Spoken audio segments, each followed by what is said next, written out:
Hi! Welcome back! Jigs here! Another break time and another gala time dito sa Lisbon, Portugal.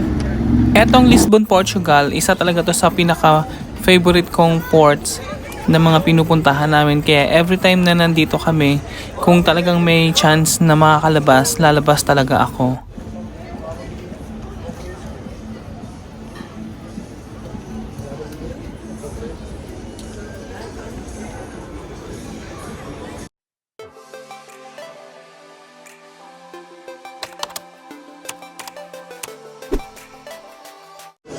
So ayun na nga, for today's video, andito ako ngayon sa coffee shop ng Zara dito sa Lisbon, Portugal. Ang bala ko lang sana is bumili lang ng pero nakita ko na meron pala silang coffee shop dito. And napakalaki ng store. Halos parang 4th floor yata, pang 4th floor yung inakyat ko kanina. Tapos dito sa ground floor meron siyang coffee shop. And napansin ko na wala silang ibang pastries na itinitinda dito kundi yung pastis de nata. Ito kasi yung pinakasikat na delicacy dito sa Lisbon, Portugal.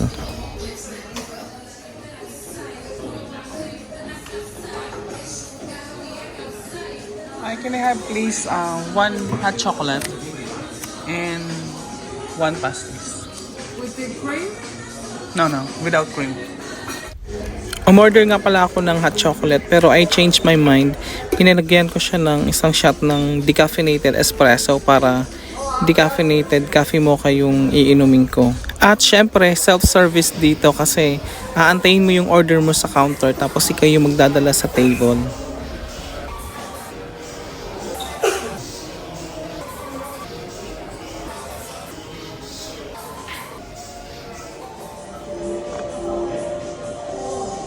Etong pastis de nata, isa to sa mga sikat na delicacy dito sa Portugal.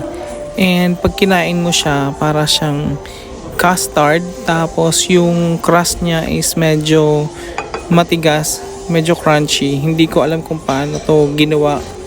And parang alam mo yung parang siyang sinunog ng konti sa gitna. Actually, ang daming tao dito kanina. Ang daming taong mga namimili ng mga damit dito sa Zara. Tapos, ang dami ring nagkakape dito kanina. Almost inabot ako ng 10 minutes bago ako nakakuha ng table kasi ang tagal din umalis ng mga tao. Pero yung iba naman, after nilang uminom, umaalis din agad. Hindi sila masyadong nagtatagal.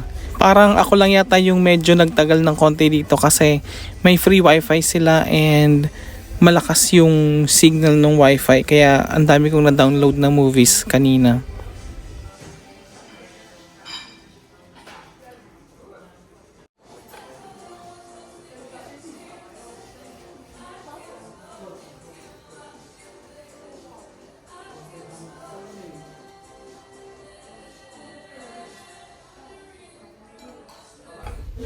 So dito, clean as you go pala sila. Ikaw rin na magliligpit nung pinagkainan mo and then ilalagay mo dun sa counter para iabot doon sa staff.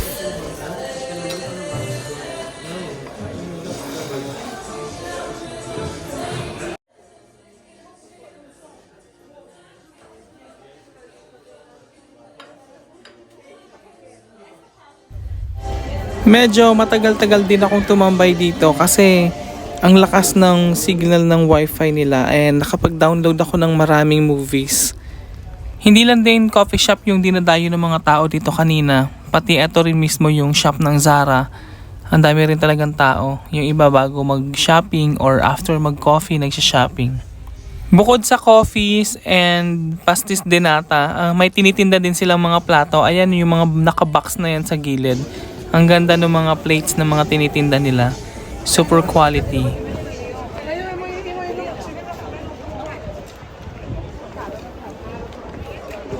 At dahil nakapag-coffee na ako and tapos na rin ako mag-download ng mga movies na gusto kong panoorin, pabalik na rin ako ng barko kasi may duty pa ako sa hapon.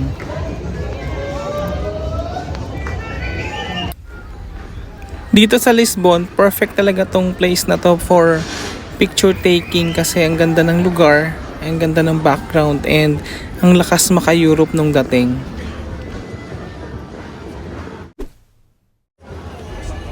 Yung makikitang arko dun sa pinakadulo, yan yung tinatawag na Arco de Rua Augusta.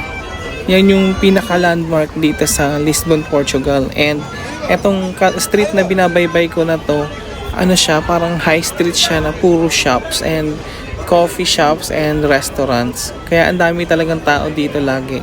Especially kapag ganito kaganda yung panahon.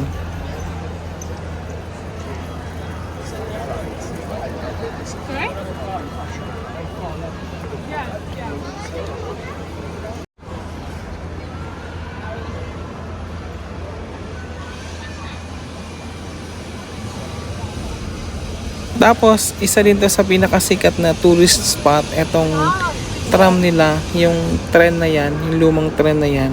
Isa yan sa mga binibisita ng mga tourist dito sa Lisbon, Portugal. Sana sa sunod na visit namin dito, masubukan ko namang sumakay dyan sa tram para naman for the experience ang peg.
So how much for this? 5 euros, sir.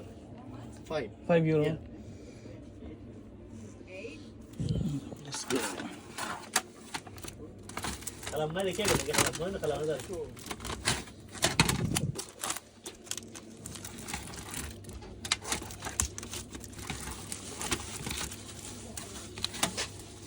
Hello. I'm gonna take this.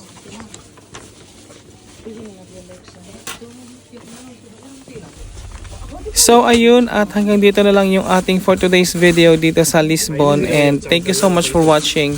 See you again. Bye. Thank you. Thank you, sir.